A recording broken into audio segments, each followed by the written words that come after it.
going to go through, hopefully y'all want to recruit. I apologize, this might suck for you. But I've been working with the girls. They've been recruiting now. It almost sounds like that you just had the exact same conversation with them about selling. Literally. Correct. Word for word, you just yes. did all that in your office. It's so parallel. Like when we've been talking, so they recruit for me, right? And I've always told you guys it's easier for me to recruit than for her to recruit. It's not the same. But there's a lot of parallels to when I was new, I would tend to throw up on people versus weed people out, ask people questions, and try to find who I didn't want to work with so I could keep it moving. And obviously, them not being in the field, all recruiters I've ever seen, tend to be information givers at the beginning versus asking good quality questions. And to her point is like, that's what we're going through on in-home. She's like, that's the same you said for recruiting. When I sold memberships at Governor's, because people only have 3 options, but like, you told them every single little detail about that membership package, about the building, about being a member, that kind of stuff. And essentially that's what I tried to bring into recruiting. Yeah. They don't need that package. Exactly. Does that make sense? Mm-hmm. And in our case, they need the insurance and they need a job. Right. Does that make sense? All those benefits, I ain't mad at you telling them, but that's not the lead in. Right. That's the cherry on top. That seals the deal. Easier since we altered that. That's why I got it. Anyway, so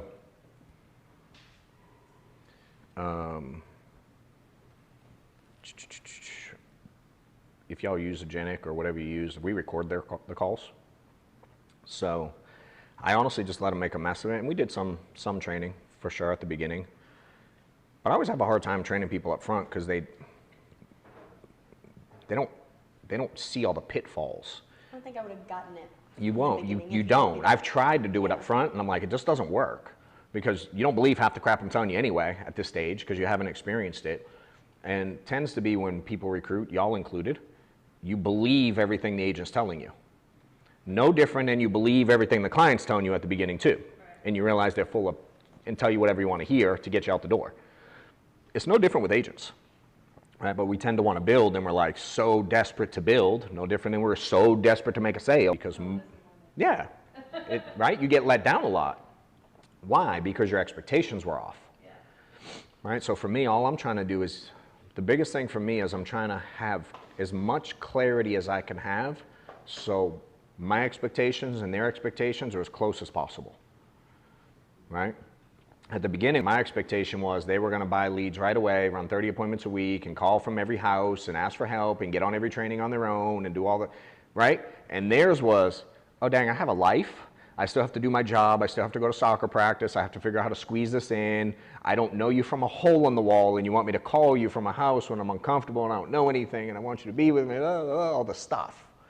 That all exists, right? So we hang up the phone, and just like clients go, I'll call you on Tuesday. They're like, I'll register for class. And y'all go, I got them.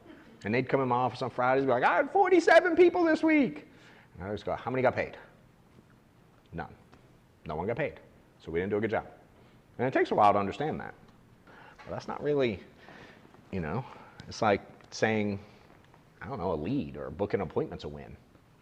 It's like, yeah, that's a piece of it, sure.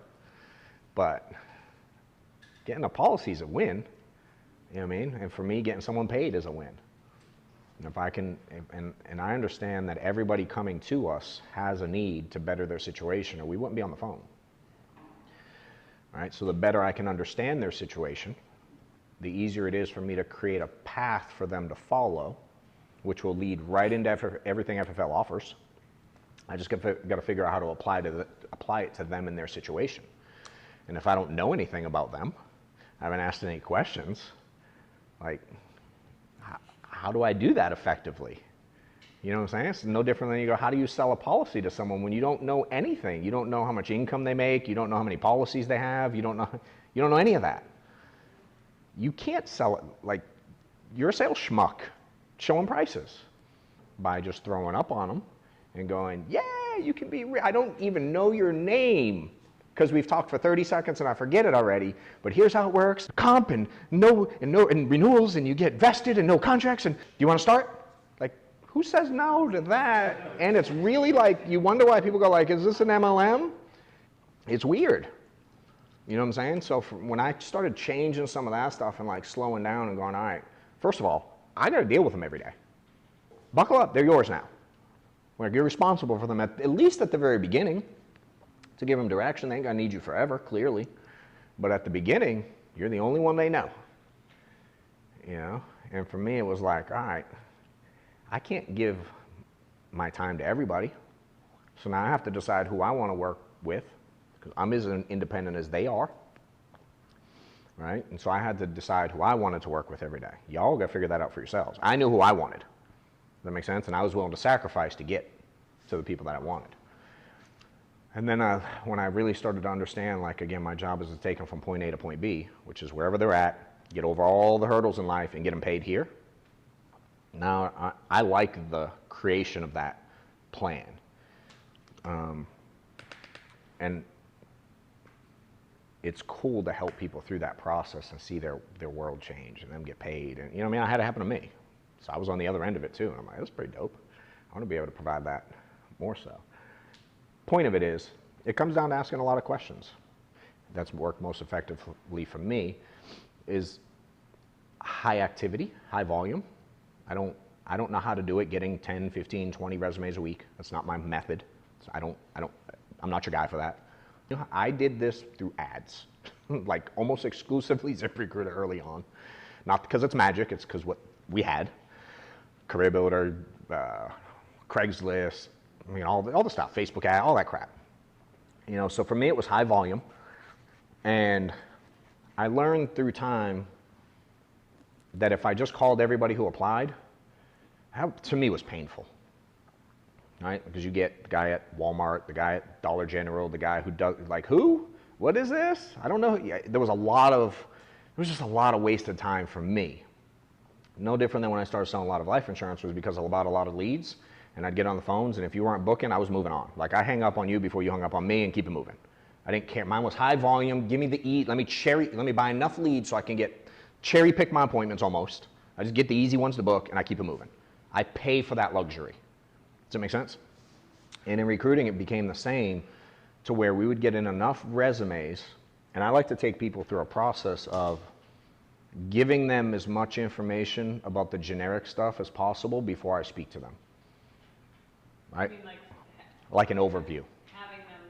They're going to watch a video before they talk to anyone in my office or talk to me. That's my world. Why am I going to talk about the same 7 things with everybody when I can send them a 7-minute video of Sean Mike, who explains it better than anyone in the company?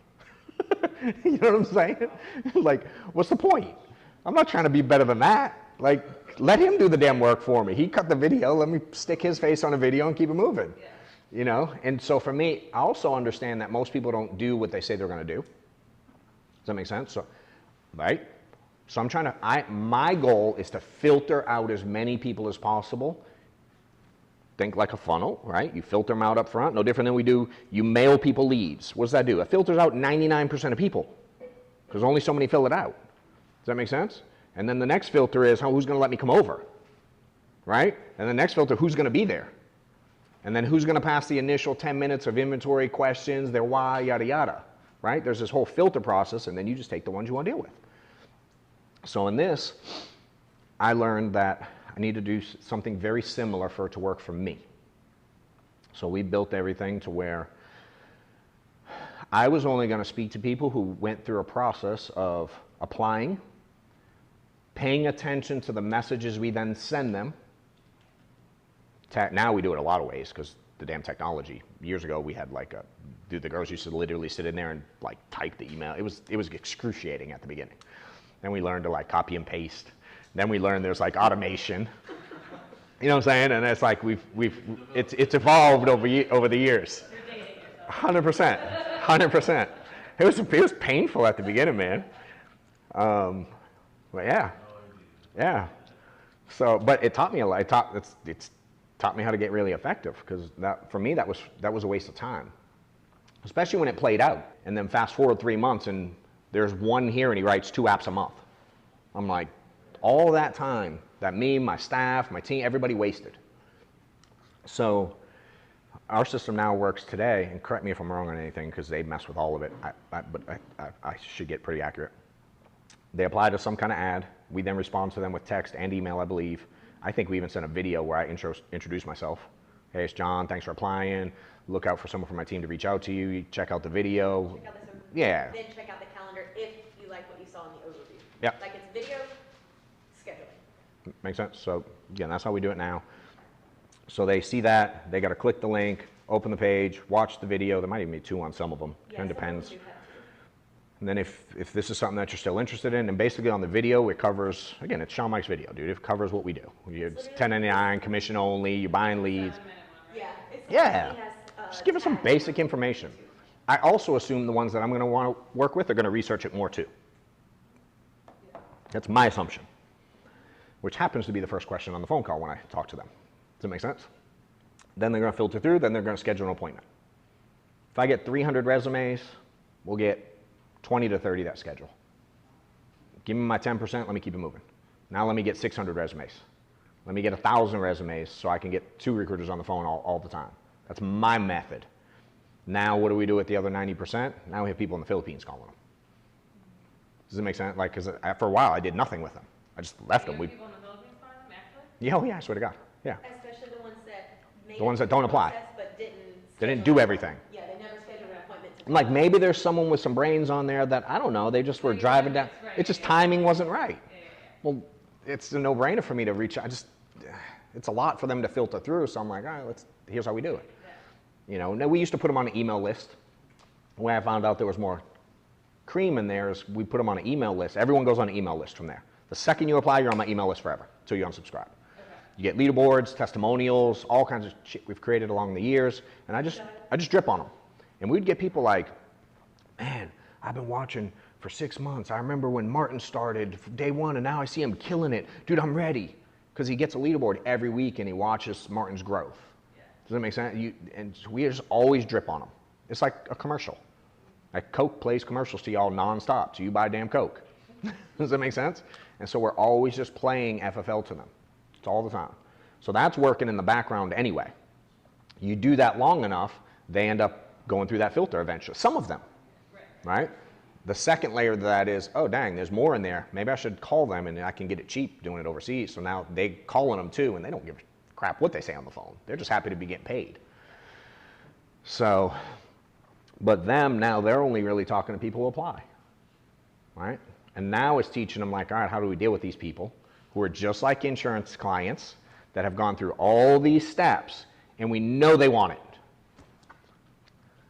Now that's why we're here. So I've let them do that for like 6 months. We've hired some people, we're growing, sure, but like it's for me, it's at a snail's pace. I want to hang myself how few people we hire direct because I know how much better it can be. Yeah. Right? And again, I had to get them to a belief level because at first they're like, it's working. No, we hired 90. We got 108. How many do we have in process? Tell them like legit. Literally like 216 people are currently actively onboarding that we're like monitoring and following up with every day. So 260 something said yes. They moved like 2% in the class or something like that. Out of those 216. How many are really doing something? Probably like 10. Does that make sense? Now, y'all go through 200 people and get 10, you're going to quit hiring if you don't understand the numbers. That's where I am right now. Correct. Yeah. Because you don't understand how it's supposed to be. That's how it is. Right. But you're probably talking to all 200, All 200. and you're letting it be gut-wrenching. So bad. Yes. So that's where we're at with them. And I'm like, so again, just being really transparent, I was like, I didn't do this with recruiters. The agents were the recruiters, and I recruited. I had, when Heather was with me, she did a little bit part-time recruiting, but it never really took off. I did better teaching the agents how to recruit. I didn't want to manage more staff, just being real. I did most of this with just me and Amanda. Heather was here, but when Heather left, I never replaced her. We tripled that year. You know, it was just recruiting and teaching guys like Zach and Thina and working with Nick and his crew, all these other people, like a million other people recruiting. I'm just teaching them how I was filtering it out. I struggled teaching someone who doesn't do this how to do it, right? Because they can't speak the same. And I still believe it'll never be as effective as if you're recruiting. Because we don't know It this can't be. stuff. They can't speak from the angle of being in the field. They don't know what it feels like. They can't, there's not the same passion, they don't have that. But if I can get them 60, 70% as effective, have 2 of them, and I ain't gonna do it, amen. Correct, 100%. And then if I can teach it, now I can duplicate people how to do it with staff, especially if you do it simultaneously. At your stage, you shouldn't stop. Does that make sense? But if you're doing it and you have staff doing it, oh my God. I'm like, if I wasn't so impatient with staff, I could have been so much larger. I didn't have the patience to train them early. Just being real. I was like, ask the girls, dude. They'll tell you horror stories about staff. Man, I was not strong there. You know? So I skipped it and I was like, I'll do it myself. Which worked, but I can look at it and go, we didn't grow as much as I could have had I slowed down and taken the time to really train them. You know? So now I'm like, all right, now that we've let them mess it up for 6 months, they believed the first 400 people who said they were going to do everything they said they were going to do. And finally, they're starting to come around like, you might know what you're talking about. I walked into his office Monday and said, all right, you were right. Thank you for not firing me. After one phone call, I had one guy answer on Monday and not even fully implemented everything that John is teaching us right now. But I mean, I added like 10 more questions maybe to my whole interview. You added questions to your interview. Total Period. change. I literally walked in and I was like, I'm sorry that I didn't do it this way to begin with. Like, you were 100% right. But again, it's no different than an agent. You can't really expect a brand new agent to go in asking all the right questions. So what do? We hand them a financial inventory sheet and they kind of sort of ask the questions, but they have no idea why they're asking and they don't do it real effectively. It's the same process, you know? So again, I started listening to some of the recordings and I made it through about 2 minutes and I went, oh my God, all right, we got to fix this. So we've been working and I'm like, hell, you want to do it in front? Let me embarrass the shit out of you guys. Come downstairs, do it in front of everybody. It'll make them better. And I had to do it anyway. No, I don't care. So I'm like, yeah, I know. That's why Claire's sitting behind you like. Don't listen to mine, they're worse. So we're going to play some legit calls. I don't know what's on them at all. I did 2 old prior to the intervention and then 1 new because it's the only one that's answered since I've been. Called it intervention. I love it. The intervention. So I'm just gonna play them, like legit. This is gonna be like me and them sitting upstairs in my office talking, and y'all just again, if you hate it, y'all can go about your day. I don't care. But we're just gonna go through it and play the calls, and I'm gonna stop them and tweak things. And There's 1 email that had 2. Those are the old ones, and then 1 email that all right, had. cool. Let's do those then. These are you. Mm-hmm. Hey, Charles. Yes, ma'am. Hey, Charles, this is Taylor from Family First Life. How are you? Doing well. How about you, Taylor? I'm doing good, sir. Glad it's finally the weekend. So we've made it through another week. I can understand that. Just glad I woke up this morning. Hey, you and me both, my friend. So, hey, I'm just reaching out to you because you showed some interest in our open agent position. I wanted to see if that's something you were still looking at. Yes, ma'am. Okay, cool. So, let me confirm a couple things real quick, and then what I'll do is I'll just tell you a little bit about the company. I'll let you tell me a little bit about yourself, and we'll kind of see if the 2 line up, okay? All right. Perfect. All right. So, and we've talked a little bit about this already, so it's nothing new. But some of it I'm going to repeat for them more so than anything. Like her initial, first of all, I know her. That's not her voice. She don't talk like that. I'm not that nice. That's me. Correct. Yeah, that's me. I don't talk like that. No different than y'all were doing when you got on the phone. You're like, hey, Bob, this is John. I'm coming out of insurance. Blah. It's the same thing. Just be you. Does that make sense? Just talk like you talk to people. And almost like you talk to people that you don't really need, because you don't, they need you more than you need them. No different than you do it with clients. The tonality you have with clients is the tonality you have with agents. Does that make sense? Also, think about in-home, y'all go like, here's who I am, here's why I'm here today. I'm gonna ask you some questions, see if you might be eligible for anything, see if I can figure out how to help you, yada, yada, yada. A little bit of a takeaway. Where her response was, hey, I'm gonna give you some information to see if this would be good for you. Which means, in my opinion, she's offering them the job in the first 4 seconds. That's not a good lead-in for me, right? So again, think about the filter process we put in place. Why are we giving them information when they already should have had the information before they clicked a schedule with her? You're going to repeat what Sean Mike said? I think So- that's 7 minutes and spread it out over 20. Correct. So for me, at the beginning, I'm like, hey, what's up, Martin? John over at Family First calling about the insurance thing. You got a quick minute? Because that's how I talk. Don't say that if that's not how you talk. Yep, I do. Yep, all right, cool. Tell me about what on the video affected you. Right away. Why? I want to know if you really watched the video. Does that make sense? I don't want a BS answer. I don't want, well, I really believe in life insurance. Dude, I know you want to make money. Like, come on. Like, I hope you believe in it, sure, but that's not why we're on the phone. We're on the phone because you want to make money, right? That's why every one of us started. Sure, maybe there's the other piece too, but we need to get paid, right? So, and again, I am also trying to make sure that they can follow our process because they're independent agents who are going to have to get an email from training, TNL on Friday and have to watch it without me figuring it out. They're going to have to take notes from the trainings. They're going to have to show up to things like this on their own. If they can't do the first one, I'm just saying statistically, they ain't going to do as well as someone who does watch it. I know that for sure, right? So for me, it's just not saying it's that I cut them out forever, but it categorizes them for me. They're starting to give me that clarity I want. So right away, back of my head, you didn't watch it. Do I continue talking? Depends how good you talk. If you sound like you just woke up and you're a bum, I'm getting off the phone. No, I didn't get a chance to take a look at it. What video? No, who are you again? Dude, I'm out. I'm out. 30 seconds, I'm done. No, sorry, dude, it doesn't sound like this is going to be a good fit. If you want to go back in your emails and texts, we send them to you, check it out. If it seems to make sense and you want to apply again, hop on the calendar. I'm good. Because I got 900 other people to talk to. And again, I don't need him. That makes sense? So, for me, first filter, hey, assume you got a chance to take a look at the video, check us out some. See where I'm at. This very first thing. Because ultimately, I also want to know that they understand 1099, commission only, leads. That at least they know something about it. I don't want to have to explain what any of them are really. I don't mind diving into it some if they don't have a full understanding. But I don't want them to go, wait, what do you mean leads? What do you, to explain, so commission, there's no base? Dude, that's not what I'm not looking to work with that guy. Right? So for me, that process is set up to filter that. Y'all got to decide what you're looking for. I'm saying it a million times. So, you're currently located in Maryland? Yes. Awesome. And then in the insurance world, are you currently licensed or unlicensed? I'm licensed. Or no, I'm unlicensed in the insurance world. I'm sorry. Hey, no worries, no worries. That is okay. All right, so let me update this. We've got unlicensed in Maryland. Let me approve these notes so they can complete your profile. All right. So you hear all the extra chatter? It's because she's nervous.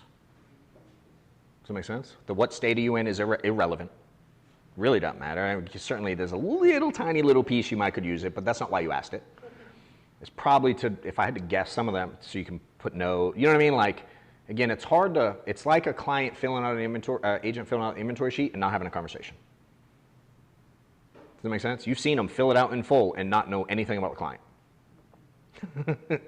Right? Where I'm going like, can you just have a conversation? If you're having a real conversation, in 10 minutes, you can certainly remember what state they're in. Does that make sense? Like, who cares? And again, it's not a big deal, but you can, it's just a waste of time. Correct. It's because you're not in control.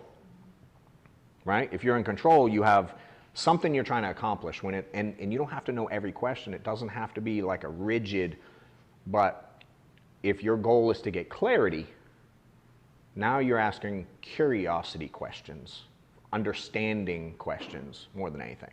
Does that make sense? Here we go. Cool. So I'm just going to jump into it and make it as informal and unstressful as possible. And I'll just walk you through a little bit. You about to barf on them right away? You said yes, accept the position, and we'll go from there. So, first and foremost, what we tell every person that inquires about this position, just so you're aware right up front, this is a 1099 commission-only sales position. Are you comfortable with that? Or are you looking for more of an hourly salary type thing? No, I'm comfortable with that. I'm completely fine with it. Okay, cool, perfect. So, Which again, not a terrible question, but the meaning, hey, I assume you got a chance to check us out. Yep. Hey, what'd you like about the video? what do you do now? Are you commission only now? Do you sell on leads now? Like my questions give him that information. Does that make sense? Because I want to know what he does now. If he's like, dude, I'm a factory worker, which I used to be. Does that make sense? Dude, it's a very different conversation than if he's like, yeah, man, I sell printers now. It's gonna dictate where I go with it.